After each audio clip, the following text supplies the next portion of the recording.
Everybody, welcome to the Hackney Society visit to the Hackney School of Food. Thank you for coming out on this hot afternoon. We've been kindly invited by the Hackney School of Food, and this is Thomas Surman, one of the architects behind the work on the site, which of course we're very interested to hear about. Over to you, Thomas. Thank you. Thanks everyone for coming. Yeah, so I'm Tom Surman, one half of Surman Weston Architects, and we completed this project back in 2021. It kind of opened its doors just as we were all going into lockdown during the pandemic. So to start with, I think it's really important to set the scene about how this project came about. So the building that you're looking at is a former caretaker's house on the wider site of Mandeville Primary School. Mandeville is a state school and it's part of a federation of schools called the Leap Federation. They also have 3 other schools in Hackney, including Kingsmead just around the corner, Gayhurst in London Fields, and more recently Grasmere in Newington Green. And it's quite a remarkable story about how this formerly derelict caretaker's house came to be the School of Food. So back in 2015, Henry Dimbleby, who some of you may know, he was the founder of Leon Restaurants and also wrote the National Food Strategy for the government more recently. He put a tweet out saying, "Do any chefs want to come and be the head chef in my kids' school," which happened to be Gayhurst, one of the other schools in the Federation. And you know, the details were kind of laid out. You need to cook for this many hundred children. You've got £1 per head. This is the deal. Anyway, at the time, Nicole Pisani, who was the head chef of Ottolenghi's Nopi restaurant, responded and said, "Yeah, I'm up for this." And so, to cut a long story short, Nicole started working in Gayhurst. I think this must be back in 2015, 2014, around that kind of time. But when she got to the school kitchen, she was shocked, and I think it's fair to say quite appalled about the way in which the food was being prepared, and the fact everything just came in frozen. It was just whacked in an oven, very little nutritional value. And between her, Henry, and Louise Nichols, who's the executive head of the Leap Federation, they kind of put their heads together and thought, like, we can do better than this. And they came up with this idea of making food a lot more central to the curriculum, as it were. So trying to break down the divide between the traditional school canteen, in which kids have very little interaction with the staff, know very little about what's going on there, and then bring that out into the classroom. So Nicole started working at Gayhurst. As time passed, she overhauled the way that food was prepared completely. So they were baking fresh bread, they were having fresh fish on a Friday, everything was being cooked from scratch. The school canteen staff were fully retrained, and it wasn't a process without some difficulty. There were some bumps along the way, but then they started to notice that the kids were actually showing quite clear data that they were kind of more focused in the afternoon, general behaviour was better, there was also just more interest in food. And so fast forward to 2018, this building was lying empty, and the reason it was is because if you go back a long time, school caretakers were required to live on site because they'd be stoking the boilers, that kind of thing at night. And nowadays that's not so necessary, and also there are certain tensions with the caretakers being on site where many of the staff have to travel in for hours to get to the school. There's a change in government policy which basically says when the outgoing caretaker or premises manager steps down, that the new person in that role isn't to live on site.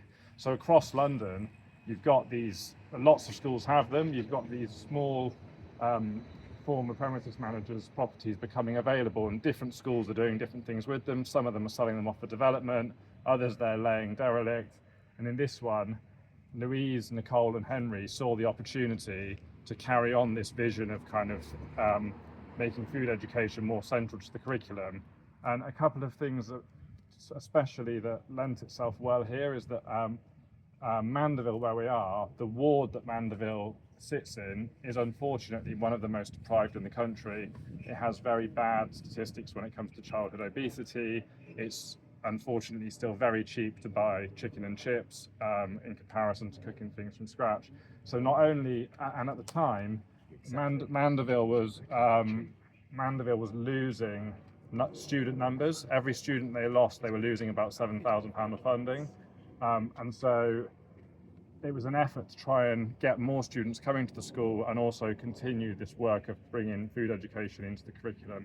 So we were invited to pitch for the project alongside 2 other practices, and we were really, at the time, we were extremely small practice. We threw everything at it, and we were very lucky to win the job. And we then started working with Louise, Nicole and Henry and the team to transform it into the School of Food. And so that was a really interesting process, and we ran co-design workshops throughout that process where we would, together with the kids, kind of design and ask them what they wanted, what was important to them. And one of the things that came out of that was the external appearance of the building. There's this one particular kid that had told us that he called it the spooky house, and we thought it was really depressing that every day on his way to school he was going past this kind of scary house. And so that kind of was the kind of genesis of this idea of how can we make it friendly, welcoming, and kind of something that was the opposite of spooky. So as a result of that, this mural idea was born. So you have the kind of chefs and the kind of kids chefs, if you like, you can't quite see them in the car, holding up this oven, and then the oven window is the kind of window with the signage, and the building kind of becomes a beacon in the community. Other things that we concentrated a lot of design time on were kind of breaking down the threshold between school and not school. So the timber slatted fencing is a lot softer than the kind of, I guess, more kind of utilitarian fencing that you get around almost every school, and we also still have around here. We also knocked a new entranceway into here, which means that when students and parents are arriving in the morning, they have a view through into the kitchen garden, so they can start to understand what this new facility is. So those were kind of 2 of the main moves on the outside. I've actually got some photos here. I'm just going to kind of show you along the line. So this is kind of how the building was when we found it. Just show you. Maybe it's better if I go this way. So it wasn't particularly well loved. This is Hilly, who was working with us at the time, not doing the survey of the back garden. This was what the teachers used to call the football graveyard. So because all the balls would go from school and then never be returned. Here, it was about making it into a kind of beacon for the community, and there's signage that kind of wraps all the way around the wall here. Not everything we wanted to do we were able to realise. We were on an extremely tight budget. We had hoped to be able to carry on the kind of fencing further round, but as I'll go on to, the project's kind of continually evolving. There's a master plan that the school are gradually implementing, and some of the bits have gone very close to the master plan, others have not been so close, but I'll talk you through them as we go around. The former garage, and this building now is the kind of food storage. So food comes in directly off the street through this door, and this garage also has toilets within it as well. So that's been repurposed as a food store, so it's nice and easy for the deliveries to come in. So we've just come through the gate that visiting students use to enter the building with their teachers. So I lose track on this, but Tom will be able to give you much more information. I think there's a few thousand visiting students that come every year, so that's from schools in Hackney and across London. They come for a day or half a day, and then Tom and the team have structured lessons that are both in the kitchen and in the garden, and the premise is that the kids learn how to grow, cook and eat healthy, delicious food together. So in this kind of courtyard space, it's a good opportunity to talk about how we approach changing the existing building. As I said, we are on a really tight construction budget with the project. So one of the things we tried to do was limit structural changes. So this door is a really good example of this. So you can see here, there's some infill brickwork here, but the lintel across the top is the original structural lintel. And again, the window just to the other side, that used to be a door and was changed to a window. It's very easy and cheap to do that because you're not making big structural changes, but we had to do those things to make the plan work internally. Something that wasn't in the competition brief, but then came out through these co-design workshops, was that it was imperative that the school could teach 30 kids at a time, because that's a very standard class size. In our competition proposals, we didn't have 30 teaching spaces, so the plan was reworked, and essentially there's only really one plan that does work because it's quite a small space. And then that led to this idea about, okay, let's not make structural changes where we don't need to. Let's make the plan work and try and infill doors, or create doors where we have windows, that kind of thing. So maybe now we can go inside. So we're now in the main teaching. This is really the heart of the Hackney School of Food, the teaching kitchen, and there's quite a lot going on here, and this is where a lot of our design time and energy was focused. So I guess the first thing is it was imperative throughout the project that money was spent where it would maximise the educational impact. So whenever this was something that we developed with the LEAP team and the Weston schools team, we kind of had this project mantra that whenever there was a compromise to be made, the question was which delivers the most educational benefit for the visiting children. And so a good example of this is how this space is kind of divided. Around the room, you see this red datum that runs all the way around the room. And essentially, everything below that datum, the kids were really going to be interacting with, the chefs were going to be interacting with, and it was really important that it was as functional as possible. So a huge amount of design time and energy is spent below the datum. Everything above the datum, people weren't really going to be touching, and it's a lot more loose fit. So a good example is, you can see the old bathroom tiles up here, still remaining on the wall. Anything that didn't need to be taken down wasn't taken down. We didn't bother infilling where we removed walls because it wasn't going to add educational value. And something that resulted from that is we actually quite like the kind of palimpsest or the kind of textural history that those scars leave. And then below the datum line, a lot of design time and also construction money is spent. So the cooking stations that you're all leaning against or surrounded by, these are height adjustable. So that means that kids as young as 5 or 6, or year 6s, some of them are taller than me, can all cook comfortably. So you can see here, Tom's got his cooking station set a bit higher. These ones are lower today. I don't know the age of who was cooking, but you put a little handle in here, you wind it up, and they come up. So that was a bespoke item that was developed especially for the project.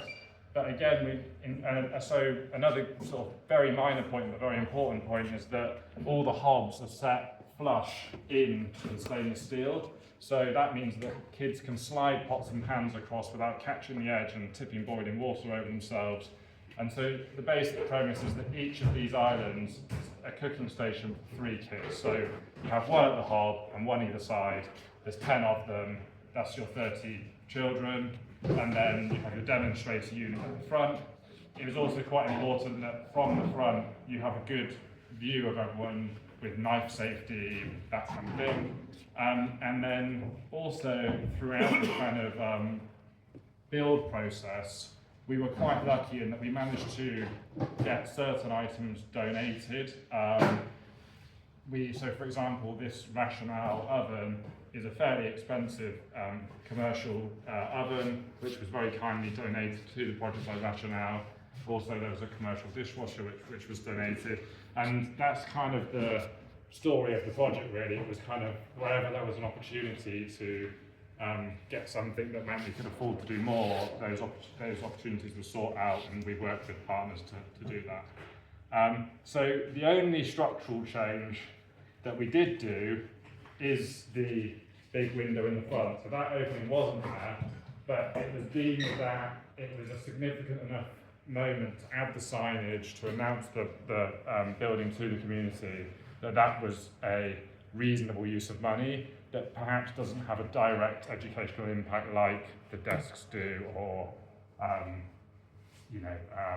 another good example is this heater. This is a radiant heater that you'd more often find in kind of commercial warehouses.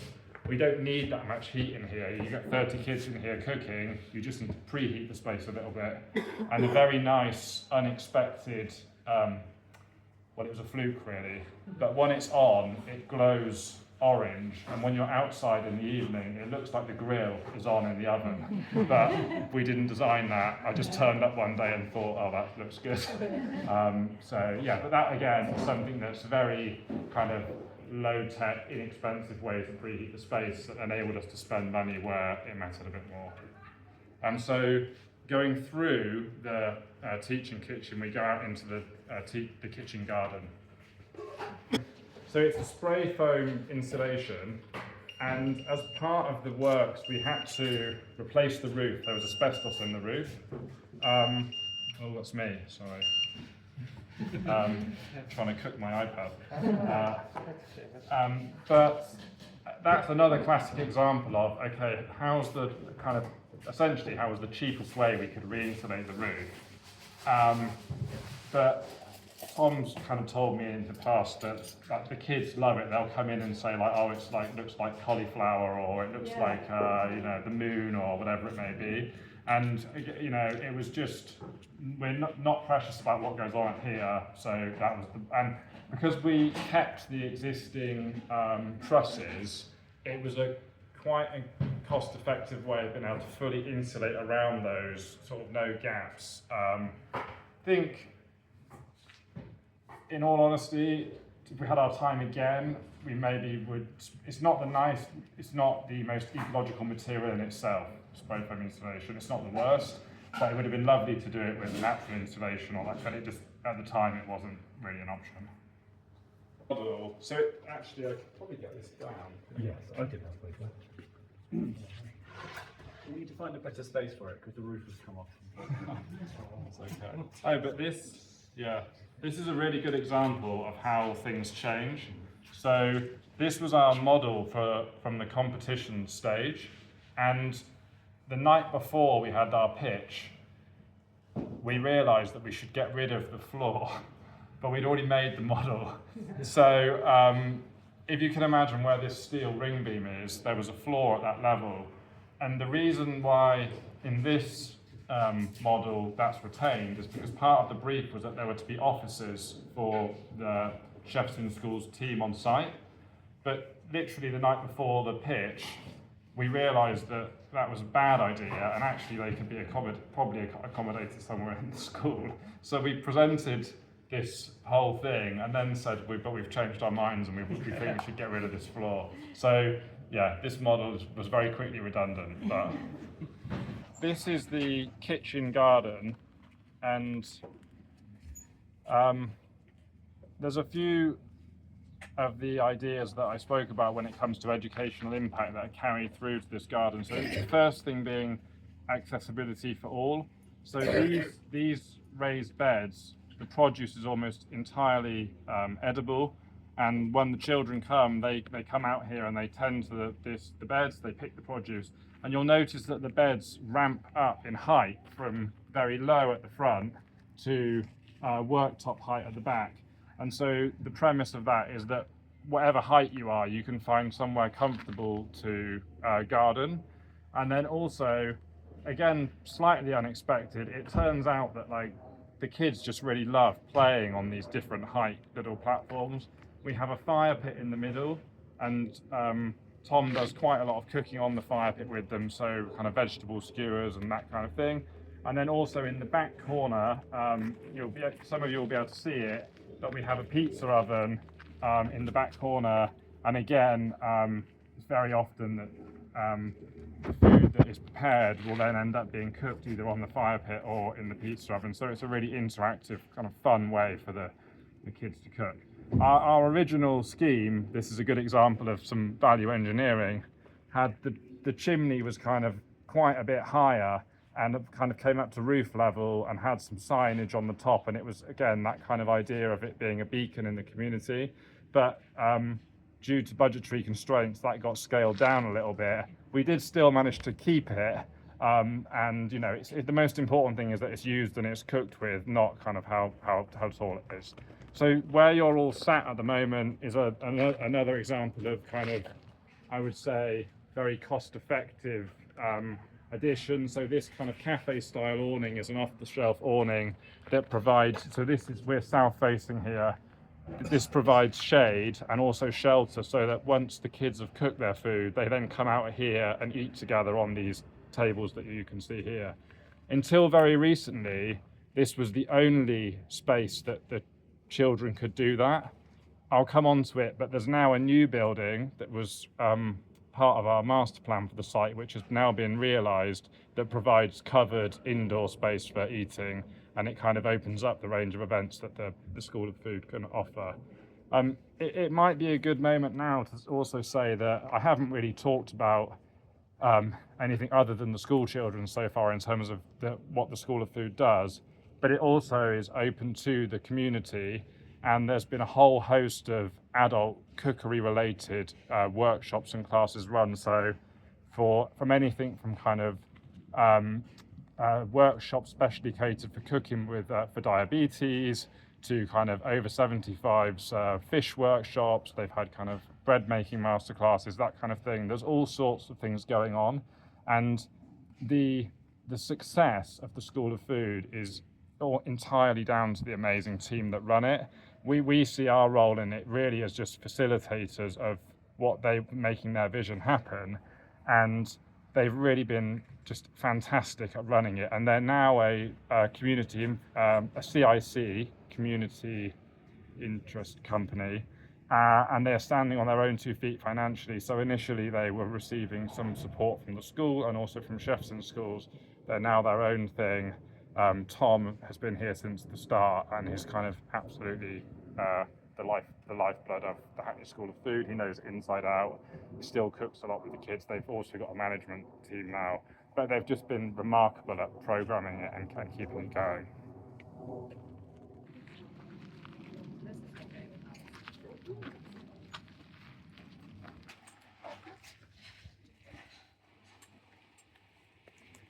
Where we're stood right now, there's an important moment for the project as a whole. So this wall here used to extend along and then come back and meet the garage block, and that was our site. That was the site for the competition brief. But during the competition, we thought that it would be nicer if we could extend out a little bit towards the greenhouse, and you'll see the chickens shortly. So we had kind of proposed removing the bit of wall at the end here, and then as we were working with the School of Food team, and also I think it's important to say that as trust was built up between us and them, Louise, the head teacher, said, you know what, let's just take this wall down entirely and open this all up to be part of the School of Food site. And before, this was just an unloved kind of, it was kind of a rutted piece of grass with some broken school playing equipment in, really. And it was a really cool moment in the project because Louise had the courage to say, let's knock this down, let's break out into a wider area of the site. And then we were then asked to do a master plan for the wider site. So over the years, since 2021, bits of that master plan have been realised. So we now have the greenhouse, there's chickens, there's a composting area, And then I briefly mentioned this building. So this building was a kind of redundant music room. The school, because numbers have been falling in the school, they've got a whole excess floor that isn't even really used. So this building was kind of sat vacant, but it was facing the wrong way. So the proposal was to bring it into use by kind of putting the windows on this side, which now means it can be used as part of the School of Food site. So it means that the team has offices in there, but also when they're hosting things like corporate away days, suddenly there's somewhere that they can go indoors, eat indoors. The kids can eat indoors when they cook their food. So I think this is quite an important part of the project and its long-term sustainability. I think it won't be long before there's a wedding here. They have kind of yoga classes here, and I think that it's amazing how just by bringing one building back into use, you can transform what the whole facility can do. I should say, we've kind of learned to let go over the years of our master plan, and so because there wasn't much budget available for this building, we weren't really involved in the design of it at all. We just said, yeah, you should definitely put some windows in this side and make it part of the School of Food site. So they contacted the builders and just said, we haven't got much money, but we would like to do this, and then they've kind of made it happen over the last couple of years. So this wall coming down, for me, is a kind of massive moment in the whole project. And I also think that the more I come here, in a way, the gardens are actually now the heart of this project. This is what makes it special, and our kind of work inside has become secondary to what has been created outside.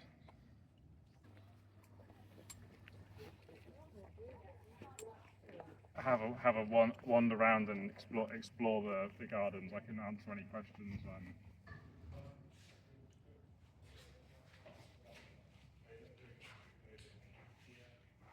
Thomas, is nothing all food related connected somehow? Just had the same question. Oh, yeah. Good afternoon. This is Lidke's garden. I can't put Oh, any better Tom, than that's so very kind of you. But when we first started, I really can't tell you there was nothing here. We built the raised beds. They were just full of soil. This was just kind of a unloved patch of grass, really. Brambles and Lidke, and with the help of lots of volunteers over the years, has transformed it. I mean, it all started during During COVID, pandemic. yeah. So it's like we opened at the beginning of March, and pandemic came, and 2 weeks later we had to shut for a very long time, and it was open and close for quite a long time. And it was, you probably all remember, we're never gonna forget that time in our life, are we? It was end of March, and Boris Johnson shut the country. And me as a gardener was like, oh no, what's going on? Like, if I don't put anything in the ground now, we won't have nothing here, absolutely nothing. So I was a rebel, so I totally ignored what he was saying. Oh, and no, I that nice Mr. Ghost, people go to their allotments, and that's sort of what it was. a little bit later, I think, but Yeah. first, when I was cycling right at the beginning for the first 2 weeks, there was Yes. nobody on the street, nobody. I was here on my own for the first 2 weeks, and after then some things were opened, like we could stay on in open grounds and open spaces, and outside generally was okay. But you remember at the beginning, 2 people only together. But I just worked, so I started filling the beds, and a lot of volunteers came forward. They were mainly cooking the meals for the children who couldn't come to the school. They were still coming every day to pick their school food, like meals for the day, and there were so many people came to help. Then my friend who was in the kitchen at the time asked me if I need any volunteers for the garden, and I said, as many as you have. I take them all. And we just turn it upside down basically from whatever it was. It was like people really came with the muscles, with like, I didn't have enough tools to handle to people basically. They were so eager, like wanted to do something really positive and really good, and we had a really, really good time transforming and yeah. So I've been here on the side which used to be a Mandeville Primary School land, maybe still is. Yeah, still their land. Yeah. Yeah, there is like some different kind of they got some agreements basically. So children from the schools, they'll come a lot and they help me when I'm here on the site. They help me, the classes will organize the lessons here with me quite often, and other children from Hackney comes as well and do some gardening, but I personally mainly work with Mandeville School because I treat them like my children as well. It's nice to have that follow-up. A lot of children from Hackney will come only once a year, and they don't see the process of what happened with the seeds when you planted and after then you harvested them, because the idea is we grow everything from seeds, as you can see in the greenhouse. Yes, and after then we take it all out, and children will help with watering, with eating it. They love food from the bushes, absolutely love they're asking already. They're gonna be so happy because raspberries are out now, so they will come, and the first things like they know they need to be red. It took them a long time to learn that some fruit you need to wait before you can eat it, and it tastes really, really good when you're patient and you wait for long enough. So they get a chance to eat raspberries, rhubarb. So we're starting with rhubarb now. We've got raspberries already and strawberries. Apricot is gonna be next. It's just a tree behind you. We've got here on the site 28 fruit trees, which were all planted apart from this one. This is wild cherry, and this is the only tree was here when I came on the site, and we left it. Thanks God. We got a bit of shade now. Otherwise, it's just such an open space, and mainly our trees are not big trees because this is not a grant for really big trees. So most of our fruit trees are small trees, so children can reach them, and also they're much easier to manage. And but they're fruiting really well, as you could see. They've got some experience with allotments. Yeah, so. I have cherry tree, my favourite. Oh, you've got cherry tree, yeah. We've got this cherry, and after then we've got sour cherry over there, Yes, I have one of each. and we've got like normal cherry as well. Okay.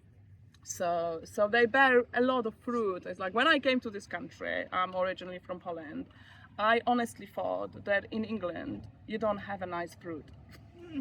Everything I was buying in the shops was tasting so wrong. Like plum didn't taste like a plum, and apricot didn't taste like an apricot, and apart from citrus fruit, which we all know, everything else tasted wrong. So I thought must be climate or something, but when I start growing our own, I've realized it's just. What about Cox's apples? They're nice. Yes, in the season only, Yeah, you know. So in the season, then you just have to watch for them. The Coxes are nice, but you know, it's just every time you go to the shop and you look. I know people go to the markets to buy their food as well, but you go to the supermarket and there will be food imported, mainly. There is no enough of English produce in the shops, yeah. So how long that food was traveling here before it got here, yeah. But fresh from the ground is always the best, and I grew up like this as well. Asking about if all the plants here are food related, or some are just ornamental. I would say 90% of the plants here will be edible, but some of them are ornamental. We don't have poisonous plants on the site but sometimes I feel like planting a lot of spiky plants, you know, when I get some children and they destroy things, and they haven't been taught that how to look and care for green spaces as well, and waiting for these apples. At the beginning I had some children pick all the apricots from the trees in May, fill their pockets with green apricots, yeah. So my heart is just cries, but these kids from the school, obviously they've seen the process, how it was. They will wait, and they know, they've learned so much about seasonality as well. It's so important. People are totally lost it. Not even children, adults don't know what is in season, because you always had everything in the shops in here, always. You just grew up and you never remember not having strawberries in the shop, do you? I do remember picking strawberries though. Yes, in June or something. Excellent. They work with chefs in schools. Have you heard about chefs in schools? Oh, actually, I should have maybe this is a good moment. Yes, for me to, maybe Tom just explain. I didn't really explain that very well at the start. So, after the success at Gayhurst of this new model of trying to break down the barrier between the canteen and the classroom, Henry, Nicole and Louise established Chefs in Schools, food education charity. And I think, I'm going to get this wrong, but they're now, Chefs in Schools now work with, I'm going to say around 150 schools across the country, Probably, maybe yeah. more. And they have this model that they replicate from Gayhurst, where it's essentially overhauling the way in which food is produced in the school, but also the way in which it becomes more central to the curriculum. So they now are a fully separate organisation to the Hackney School of Food, but the root of the Hackney School of Food is a joint venture between the Leap Federation and Chefs in Schools, which was a very, very newly established charity when we first started working with them. And I think it's kind of worth mentioning that there's just a few people that are so that this wouldn't be the passion and also the conviction showed by Louise Nichols, who's the head of Leap, was just extraordinary. Even to the point where we were just about to start on site, we didn't quite have enough money. Louise was determined that we could fundraise enough and make it happen. Also, Henry Dimbleby for kind of having the vision to set up the charity and kind of I guess with his work with the school food plan and also the national food strategy was in a good place to do that. But for us as architects, it's been the one project we've worked on where the client team was just exceptional to work with, and it's their drive and their passion that really made it happen. And that's why I'm always keen to try and say that for this project in particular, we sort of see ourselves as trying to facilitate that.